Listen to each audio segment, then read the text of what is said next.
ngo mujya mukunda no kubona rimwe na rimwe nkana mu Rwanda hari amafilime bakunda kwita ngo ni udusobanuye, aho usanga abantu runaka bagenda bagafata amafilime yakinwe mu zindi ndimi bakaza bakashyira mu Kinyarwanda.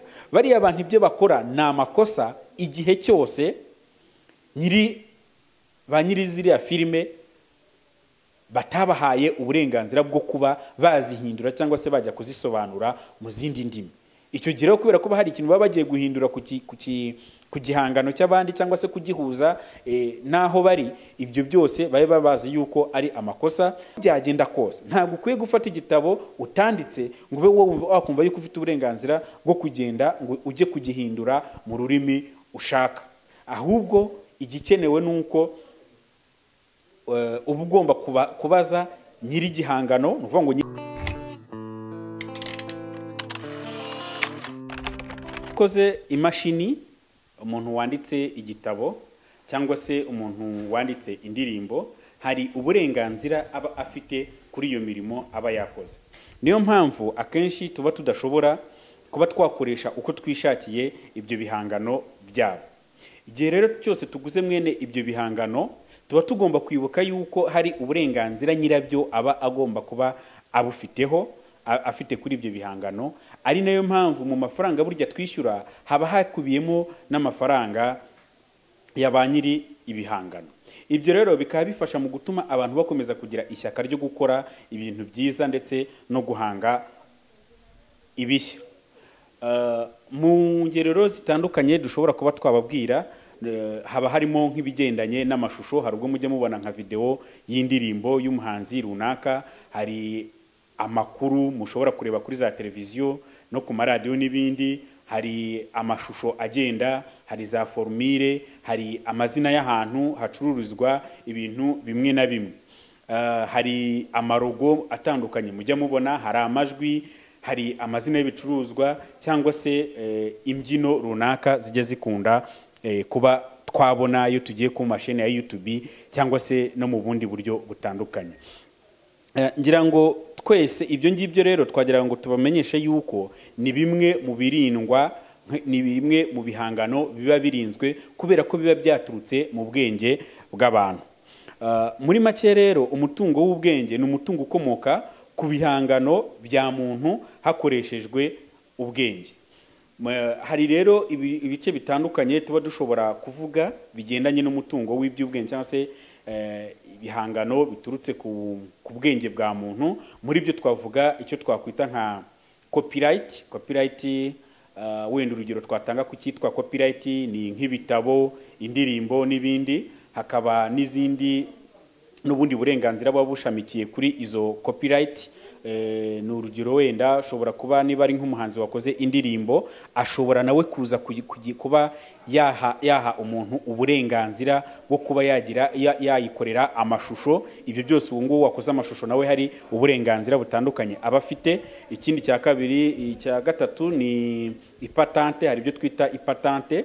Ipatante rero ni nk'ubuvumbuzi, umuntu akaba yavumbura nk'uburyo moteri y'indege ikora, moteri y'imodoka uburyo ikora. Ibyo ngibyo nabyo uriya muntu wabivumbuye hari uburenganzira aba abifiteho. Umuntu washoboye kuvumbura n'urugero nka programme ya computer n'ibindi. Hari n'ikindi twita industrial design cyangwa se uburyo ikintu cyakozwe mu ruganda. Ni urugero niba tubonye nk'icupa ryakozwe n'uruganda, ni urugero wenda rya Coca-Cola, ukareba ariya cupa rya Coca-Cola, ubusanga ari icupa rifite uburyo ryihariye ku isi butabanje kumera nk'uko ayandi macupa ameze. Iyo urebye nk'icupa rya Mitsingi hano mu Rwanda uba ubona uburyo iryo cupa rimeze. Iyo urebye icupa ry'Inyange haba hari forume rifite uba utashobora guhita usangana na ayandi macupa.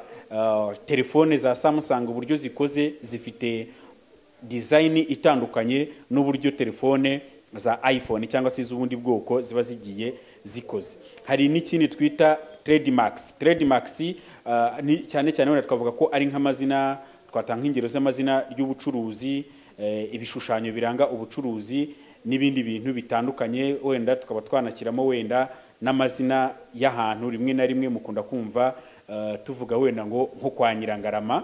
Iyo uvuze ngo ngeze kwa Nyirangarama, mu by'ukuri ni ubwaryo Nyirangarama mu Rwanda ryamaze kuba nk'izina ry'ubucuruzi, nubwo wenda tutari twamenye niba barashoboye abatuye hariya Nyirangarama barashoboye kuryandikisha nkaho ari izina ry'ubucuruzi, ariko ahandi mu mahanga rikunda ko ayo mazina arandikwa ku buryo aba afite igisobanuro. Urugero wenda nkaho ngaho dushobora gutanga ni mwese ngira ngo abantu benshi muri mwebwe mukunda kumva nk'abantu mwagiye mu birori mukunda kuvuga ngo bamufunduriye champagne, ariko mu by'ukuri iyo tuvuze ngo champagne ntabwo mu by'ukuri ari izina ry'uriya mutobe abantu baba bagiye kugura, ahubwo champagne ni izina ry'ahantu ry'agace gakora iriya mitobe.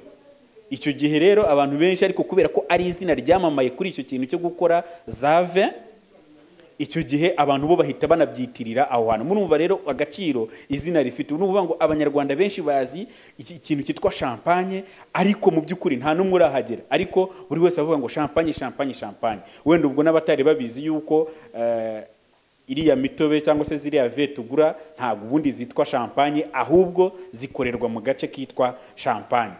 Hakaba rero n'ikindi kintu kindi aricyo twaheraho cyitwa aricyo cyitwa ihiganwa mu bucuruzi cyangwa se fair competition. Ni uburyo bugendanye no kuba abacuruzi badashobora kuba bashobora gukora ibikorwa byashobora kubangamira abandi bacuruzi, haba mu kubisebya haba mu kubyigana. Mukunda niba nk'uko twe twatangiye tubibabwira tubagira muti hari ubwo uyu munsi ujya kubona ukabona hari telefone yakozwe uyu munsi, bwacyo ukabona izindi telefone zijya kumera nkayo, ariko wajya mu mucuruzi akagura atari ku iyi ni pirate, iyi ni original. Niba ushaka original urishyura aya mafaranga, niba ushaka pirate urishyura yangaye. Ariko umuntu akibaza ngo ni uruhe ruganda rwaba rukora ibintu bya pirate? Mu by'ukuri nta rubaho, ariko impamvu bayita pirate nuko ntabwo ari bene uruganda baba babashije kuyikora, bayishyize ku isoko, haba hari abandi babashije kuyigana, ari byo dukunda kwita piratage. Rero iyo yari incamake yo kugira ngo tubanze tubereke mu by'ukuri ibigendanye n'iby'umutungo w'ubwenge, ariko reka noneho uyu munsi dutangirire ku kintu cyitwa copyright. Ubutaha tuzajya twagendera ku bindi by'aba geographical indication n'ibindi bitandukanye, amapatante tuzagenda tubyigaho dusobanukirwe ibyo ari byo. Muri iki gihe rero copyright tuba turi kurebera hamwe ni uburenganzira umuntu aba afite ku gihangano cye. Copyright rero ikaba ari uburyo buba bugamije kugira ngo wa muntu wakoze igihangano cye kibashe kurindwa. Muri icyo gihe dushobora kuvugamo nk'indirimbo, amarangi, amaprograme ya za mudasobwa. Ni icyo ngicyo copyright iba igamije kurinda. Hari kandi indi mirimo iba ishamikiye kuri copyright. Urugero, ushobora nko kwandika igitabo, ariko noneho nyuma yo kucyandika hakaba hagira n'indi mirimo. Ni urugero nko kuba wakora translation cyangwa se ukaba wahindura iriya mirimo yawe mu rundi, cyangwa se kiriya gitabo cyawe mu rundi rurimi. Iyo rero nayo n'indi mirimo iba igishamikiyeho. Ushobora kwandika inkuru, cyo bita novel, ariko noneho hakaba hari undi muntu ushobora gufata iyo nkuru agashaka ko yabasha kuyikina noneho mu buryo butari ubw'inkuru, ahubwo we akayikina nk'amafilimi.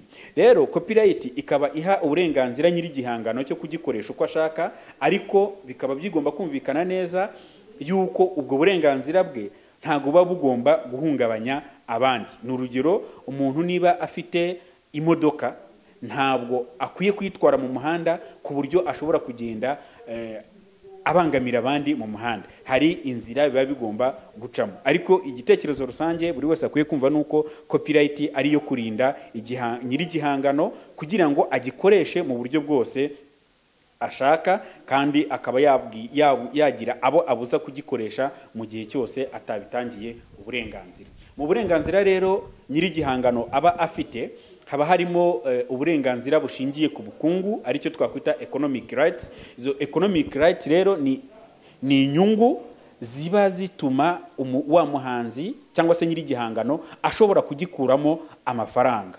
Murabizi neza yuko kugira ngo umuririmbyi runaka ashobore gusohora indirimbo, hari umwanya ayutakazaho wo kwitekerezaho, hari kujya muri studio. Ibyo byose ni ibintu bimutwara amafaranga. Niyo mpamvu rero igihe cyose indirimbo ye yamaze kujya hanze aba afite uburenganzira bwo kugira ngo abe yabasha kuyikoresha mu buryo bw'ubucuruzi bibashe kumwungukira amafaranga. Hari rero n'ibindi twakwita se bita moral rights.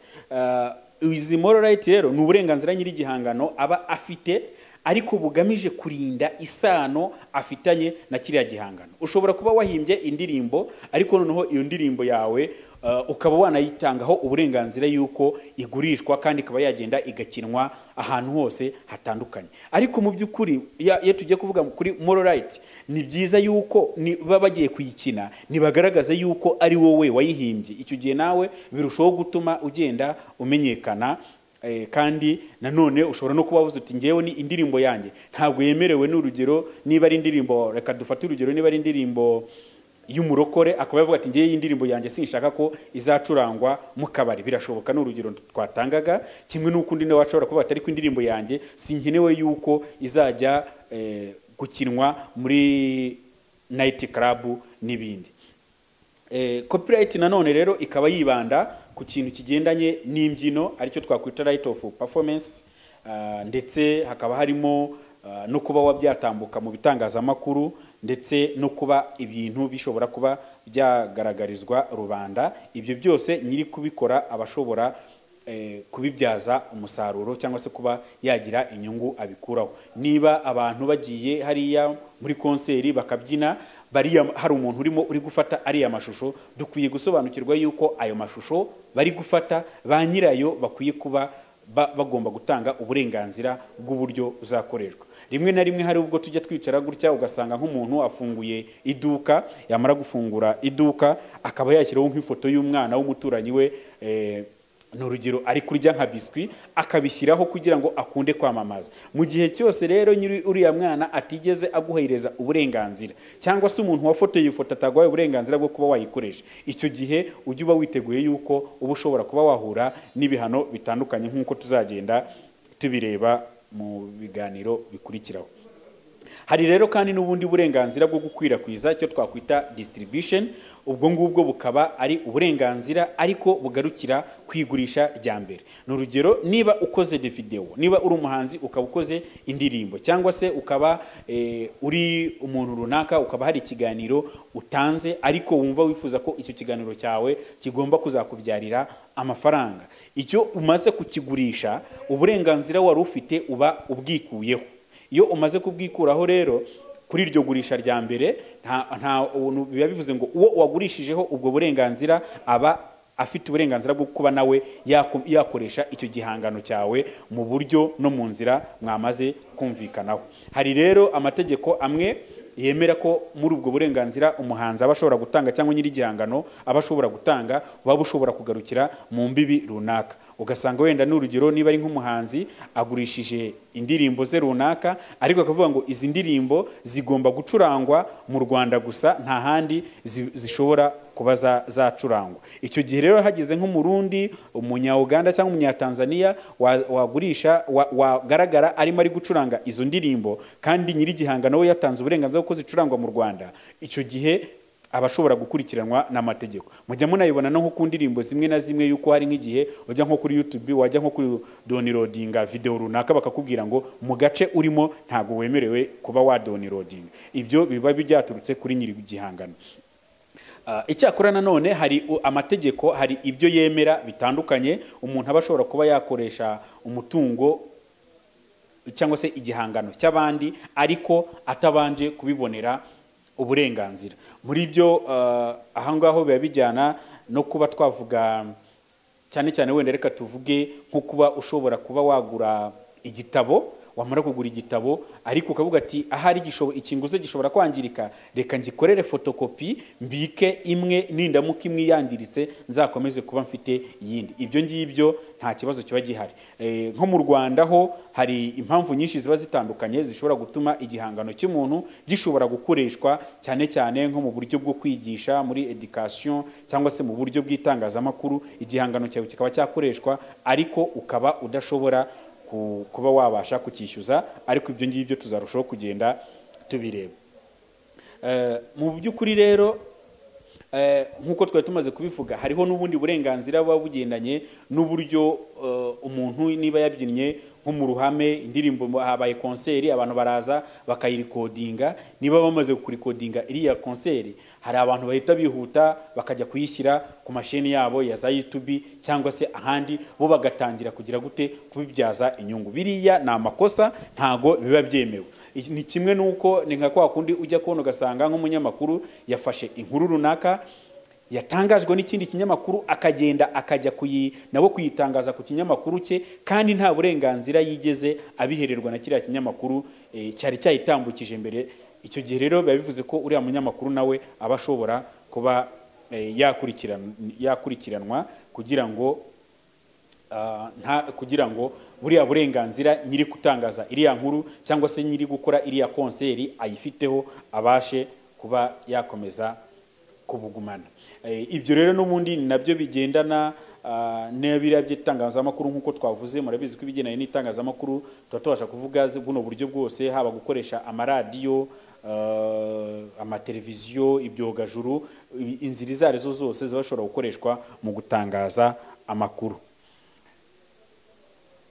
Hari rero n'ubundi uburenganzira buba bushobora bukomoka ku gihangano gisanzwe gihari. Muri ubwo burenganzira niho twakomeje tugaragaza nk'ibigendanye n'uko umuntu ashobora kuba yakwandika igitabo noneho hakagira abandi bagihindura mu zindi ndimi. Icyo gihe rero cyangwa se usibye no kugihindura mu zindi ndimi bashobora no kubihuza n'igihe. Icyo gihe n'urugero reka dufate nk'umuntu wanditse igitabo, amaze kucyandika acyandika mu Kinyarwanda, ariko hakaboneka abantu bakunda kiriya gitabo bakumva ko bibaye byiza icyo gitabo cyagakwiye no kujya mu Cyongereza, mu Gifaransa, mu Kirusiya n'ibindi. Uko byagenda kose ntabwo ukwiye gufata igitabo utanditse ngo ube wakumva yuko ufite uburenganzira bwo kugenda ngo ujye kugihindura mu rurimi ushaka. Ahubwo igikenewe nuko uba ugomba kubaza nyiri gihangano, nuvuga ngo nyiri kiriya gitabo ukamusaba ubwo burenganzira ukabumugurira kugira ngo akwemerere kubihindura mu ndimi ushaka. Ngira ngo mujya mukunda no kubona rimwe na rimwe nk'hano mu Rwanda hari amafilime bakunda kwita ngo ni udusobanuye, aho usanga abantu runaka bagenda bagafata amafilime yakinwe mu zindi ndimi bakaza bakashyira mu Kinyarwanda. Bariya abantu ibyo bakora ni amakosa igihe cyose ba nyiri ziriya filime batabahaye uburenganzira bwo kuba bazihindura cyangwa se bajya kuzisobanura mu zindi ndimi. Icyo gihe kubera ko hari ikintu baba bagiye guhindura ku gihangano cy'abandi cyangwa se kugihuza naho bari, ibyo byose baba bazi yuko ari amakosa. Ari nayo mpamvu inzego zibishinzwe ziba zishobora kubikurikirana kugira ngo ababikora mu buryo bunyuranyije n'amategeko babe bashobora kubihanirwa. Uburenganzira bwo kubihangano buba bushobora gutangwa hishyuwe ikiguzi runaka, cyangwa se na nyiri igihangano ashobora kukubwira ngo gikoreshe nta kiguzi, ariko ibyiza ni uko icyo gihangano kiba gishobora gutangwa, ubwo burenganzira bushobora gutangwa mu buryo bwanditse kugira ngo igihe cyose nyiri igihangano yazakwisubira uzagaragaze ko icyo gihangano ugikoresha mu buryo bwemewe. Ngira ngo ejo bundi mwumvishe yuko RURA yari yasabye ibitangazamakuru bitandukanye yuko bigomba kujya byishyura indirimbo z'abahanzi zicuranga. Biriya RURA yavuze nibyo koko, kuko bigamije kurinda aba bahanzi. Umuhanzi uba watakaje amafaranga ye ari gukora indirimbo, wajya kubona ukabona televiziyo ihereye mu gitondo igejeje nimugoroba iri gucuranga indirimbo y'uriya muhanzi. Hari umwe ushobora kuvuga ati ariko iriya televiziyo nayo iri kumufasha, iri kumwamamaza. Nibyo iri kumwamamaza, ariko ntabwo yabigusabye, nta masezerano mwagiranye. Niyo mpamvu uriya muhanzi wowe kuba uri kuyireba, uba uri gushyiraho iyo ndirimbo kuri televiziyo yawe, bizagufasha ko abantu bari kuyireba bazakomeza kuryoherwa, bakajya bakomeza bareba televiziyo yawe. Abo ngabo bamwe ndetse bikaba byanagufasha nawe kuba wagira abantu benshi bagukurikira bakajya bamamaza kuri televiziyo yawe. Ariko se ko uri kunguka we nyiri televiziyo, nyiri gitangazamakuru, uriya muhanzi we wicaye akayihanga, we urabona utarimo uri kumubangamira? Urabona we azatera imbere gute? Azagira courage yo kongera gukora iyindi ndirimbo nziza nk'iyo ngiyo uri kureba, uri gukoraho na komanteri ryari? Niba uri kwifashisha indirimbo mu kiganiro, niba uri kwifashisha indirimbo mu kwamamaza, ukwiye kubanza kuba wumvikanye na wa wundi wakoze iriya ndirimbo, nyiri iriya ndirimbo.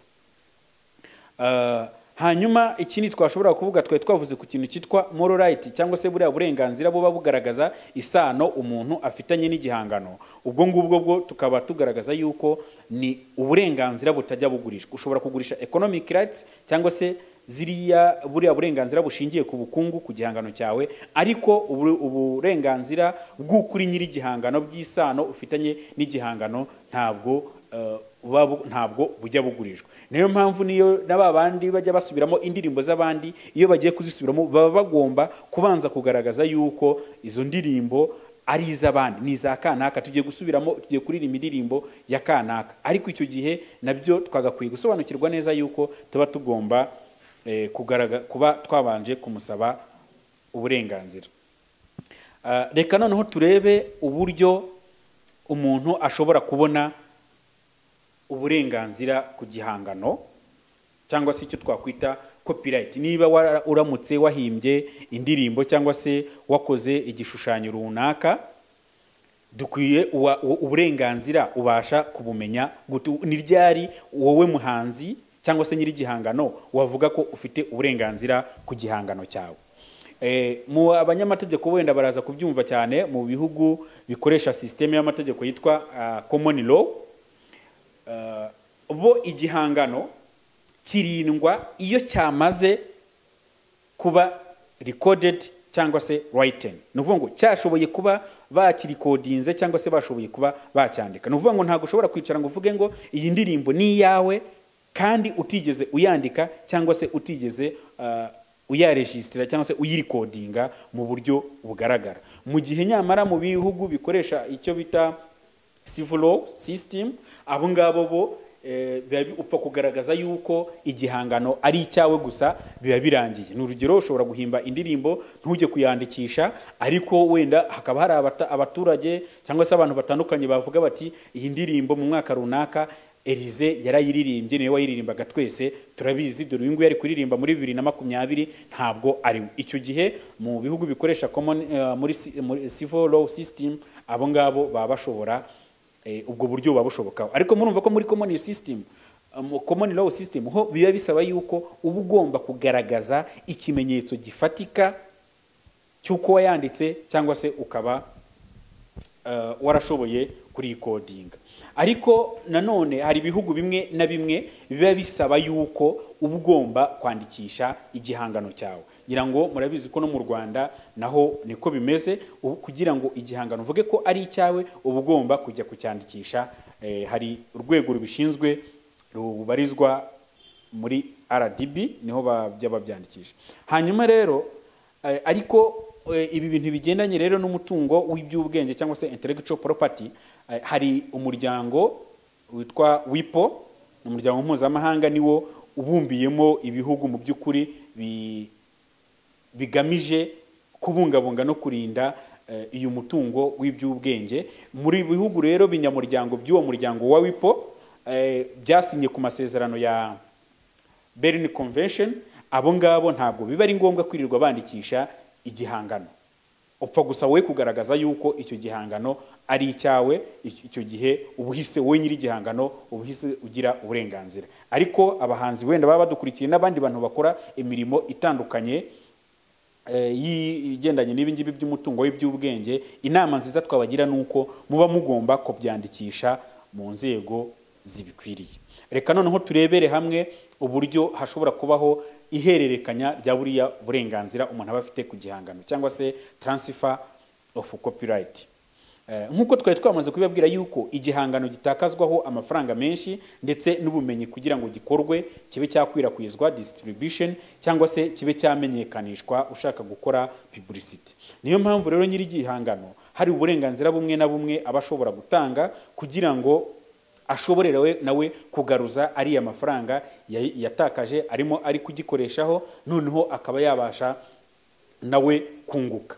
N'urugero nk'umwanditsi w'igitabo abashobora gutanga nk'uburenganzira bwo kugikwirakwiza, akavuga ati ngewe inzu zitunganya ibitabo runaka nyihaye uburenganzira bwo gukoramo amakopi menshi bakayagurisha. Ubwo burenganzira ashobora kubutanga, none iyo nzu y'ibitabo nayo bakaba bumvikanye uburyo uriya muhanzi nawe azajya agira icyo abona kuri kopi y'igitabo yagurishijwe, cyangwa se ziriya nzu zisohora ibitabo zikaba zo zamugurira zikamubwira ati wenda tuguhaye twebwe iki gitabo cyawe dukurikije uburyo tubona ari cyiza, tuguhaye miliyoni 10, hanyuma twebwe dufite uburenganzira bwo kuba twakigurisha uko dushaka, bagakoramo amakopi yacyo uko bayashaka. Ubwo burenganzira ariko butangwa, icyo twagaragaza nuko buba bushobora kugarukira mu gihugu runaka. Kavuga ati ariko uburenganzira tubahaye ni uburenganzira bwo kugicuruza mu Rwanda gusa. Muri Kongo, mu handi hantu, mu wundi mugabane wenda tuzagirana andi masezerano, cyangwa se ushobora kubuhereza undi. Kimwe nuko ashobora kuvuga ati mu Rwanda kampani yemerewe kuba yacuruza iki gitabo ni iyi ngiyi, ariko muri Tanzania ni ibi, muri Amerika ni ibi ngibi. Indirimbo yanjye yemerewe gucurangwa kuri televiziyo zo mu Rwanda gusa. Nijya gucibwa kuri nijya gucishwa kuri Canal Plus, nijya gucishwa kuri MTV, Base n'izindi televiziyo zindi zitandukanye. Icyo gihe ukaba naho ukaba ushobora gutanga ubundi burenganzira. Gusa ariko wenda ahangaha icyo tuba dushobora kuvuga ni kimwe wenda nko muri ibi bihugu byacu ubusanga umuhanzi ahubwo we yishimiye ko indirimbo ye yajya gukinwa, n'urugero nko kuri BBC, nta n'ikiguzi gitanzwe amafaranga. Uburenganzira rero nanone iyo wamaze gutanga buriya burenganzira tumaze kuvuga bwo kuba abantu bakoramo ibindi bitabo byinshi, cyangwa se ba multiplier, habaho distribution y'icyo gihangano cyawe, ushobora none haba hari ubundi burenganzira bwo kumenya ngo ese ubu burenganzira ntanze buzamara igihe kingana iki. Ntabwo ari ukuvuga ngo uragiye urabwira toke ni mugene mwitwarira iyo ndirimbo kuzageza iteka ryose. Uba ukwiye kumenya ngo buzarangiza muri periode ingana iki mu gihe runaka, kandi nanone ukabasha no kugaragaza ngo ese ubwo burenganzira uri gutanga buzakora ahantu hangana iki. Ese ko ugurishije uhaye kampani runaka uburenganzira bwo gukoresha igihangano cyawe, ese n'urugero ugurishije indirimbo kuri televiziyo y'u Rwanda, ese televiziyo y'u Rwanda izayicuranga mu gihe kingana iki? Nuguhera icyo gihe kugeza igihe kitarangira, cyangwa se uyibahaye mu myaka 2, mu myaka 5, mu myaka 10 n'ibindi. Ese niba televiziyo y'u Rwanda wayemereye ko izakoresha icyo gihangano cyawe, iyo yemerewe kuba wenda yakigurisha ku zindi televiziyo zindi nazo zakwifuza gukoresha kuba yagikoresha, ibyo byose ni byiza yuko mu gihe ugiye gukorana amasezerano n'abakugurira uburenganzira ufite ku gihangano cyawe, uba usabwa kuba wabasha no kugaragaza igihe n'ahantu ubwo burenganzira bugarukira. Icyo nkuko twakomeje kubibabwira rero, ni byiza yuko ihererekanya ryose cyangwa se transfer ku gihangano iba igomba gukorwa mu nyandiko. Hanyuma rero ku bigendanye n'uburenganzira umuntu aba afite ku gihangano, umuntu ashobora kwibaza ngo ese igihangano uhimbye indirimbo, wanditse igitabo, uramutse wafashe amashusho runaka, amafoto runaka, ubwo burenganzira wowe ubugira mu gihe kingana iki? Mu buryo tugiye kuvuga igihugu ku kindi biba bishobora ubwo burenganzira bushobora kugira ibihe bitandukanye, ariko muri rusange imyaka mikeya umuntu aba afite uburenganzira ku gihangano cye ku buryo yakurikirana umuntu uwo ari we wese wagikoresheje nabi ni imyaka 50 ikurikira umwaka nyiri gihangano yapfuyemo. Ni ukuvuga ngo niba witabye Imana muri uyu mwaka wa 2020 wenda mu kwezi kwa 5, uburenganzira ku gihangano cyawe buzazima cyangwa se buzarekeraho kuba abantu noneho bemerewe kuba bakoresha kiriya gihangano cyawe uko babyumva nyuma y'imyaka 50 uhereye igihe uyu mwaka wa 2020 uzarangirira. Ntago ari uguhera mu mwaka wa 2020 hoya, ahubwo ni uguhera igihe umwaka wa 2020 warangiriye ukajya wabara indi myaka 50. Icyakora nko mu bugendanye n'amafoto, ubwo burenganzira bwo bujya amategeko mu bihugu bimwe na bimwe, ubwo burenganzira buhagarara guhera ku myaka 25 nyiri gufata ifoto yitabye Imana, cyangwa se ufite uburenganzira bwo nivuga nyiri gufata ifoto bwo mvuze nyiri icyo gihangano cy'ifoto n'urugero runaka ko amaze kwitaba Imana.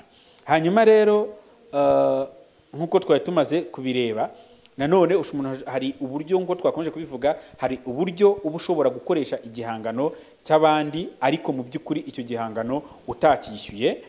Muri ubwo buryo rero twavuga nk'abantu wenda mu buryo bwo kwiga mu gihe muri kwiga ku ishuri abantu bandika ibitabo murabizi yuko hari igihe ugenda muri biblioteke ugasoma igitabo runaka ariko iyo nawe waba uri kwandika ya memoire yawe ukazashobora gukotinga ngo iki gitabo ni ibi bimvuze nabikuye mu gitabo cya kanaka. Icyo gihe iyo ubikoze gutyo nta kibazo uba ufite.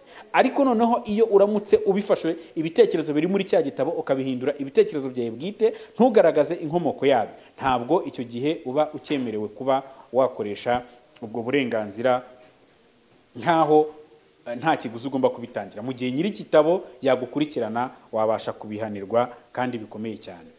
Ikindi nanone ni nk'uburyo bw'itangazamakuru, umunyamakuru ashobora kuba yaza agafata amashusho ari yawe nkuko twakomezaga nyine tubivuga. Ni ukuvuga ngo niba uri gukoresha igihangano cy'umuntu mu buryo bwo kwigisha, icyo gihe ntabwo biba ari ngombwa yuko ujya gusaba nyiri igihangano ubwo burenganzira.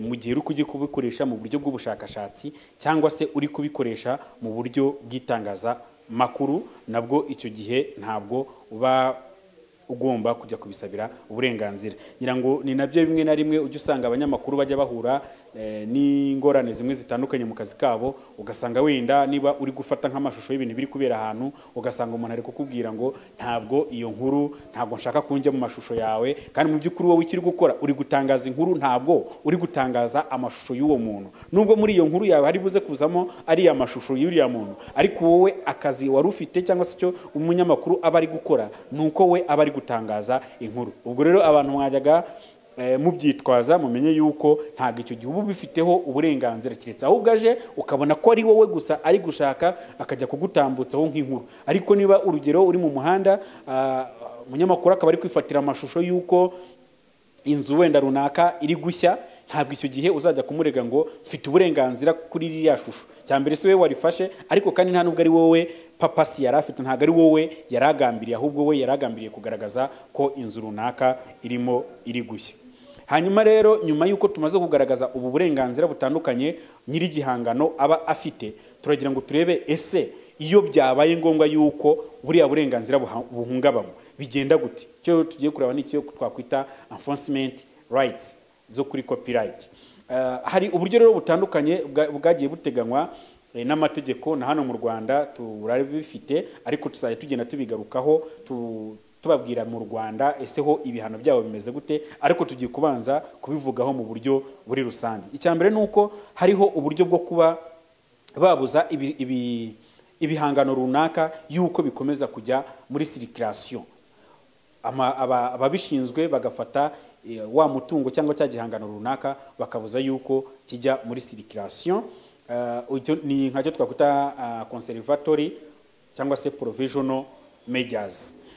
Ibi ngibi byo rero ibihangano runaka bishobora kuba bibitswe mu buryo bumwe cyangwa ubundi mu gihe nyirabyo ari kugaragaza yuko abafashe ibyo bihangano babifashe mu buryo budakurikije amategeko cyangwa se atigeze abitangira uburenganzira. Inzego zibishinzwe zibashobora kubifata zikabibika. Hariho n'icyo twakwita icyitwa civil remedies cyangwa se kuba hatangwa indishyi.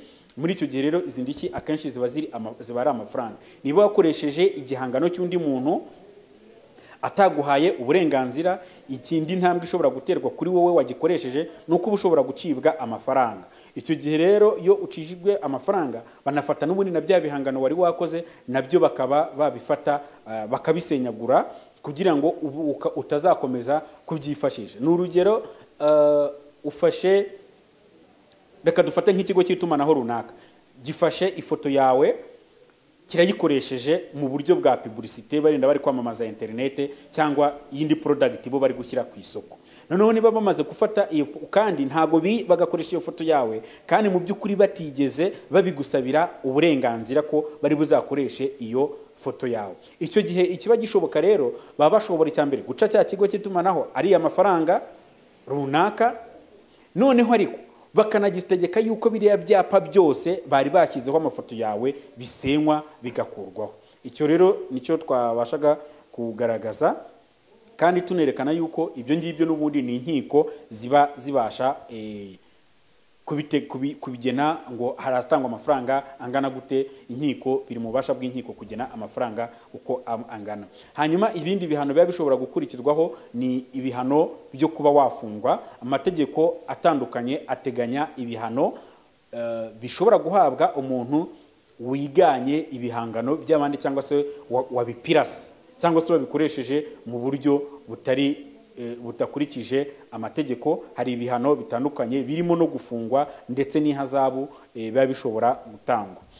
Ikindi ni ingamba nanone ziba zishobora gufatwa nko ku nzego za gasutamo cyangwa se ku mbibi z'igihugu. Niba nk'umuhanzi wo muri Amerika amenye yuko hari amasede ariho alubumu ze zigiye kwinjizwa, n'urugero nko mu gihugu cyacu cy'u Rwanda, abashobora guhita abimenyesha inzego zibishinzwe muri za gasutamo.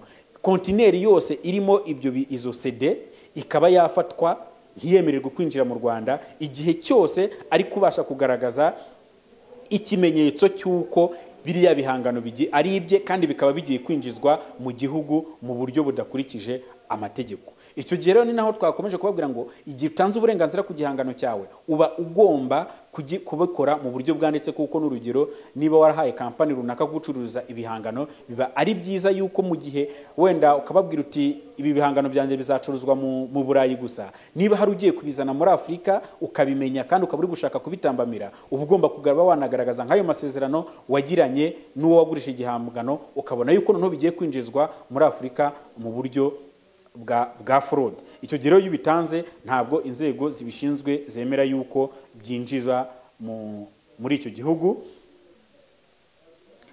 Hanyuma tugiragana ku musozo, umuntu aba ashobora kwibaza ngo ni iyihe mpamvu ibihangano biba bikwiye kurindwa?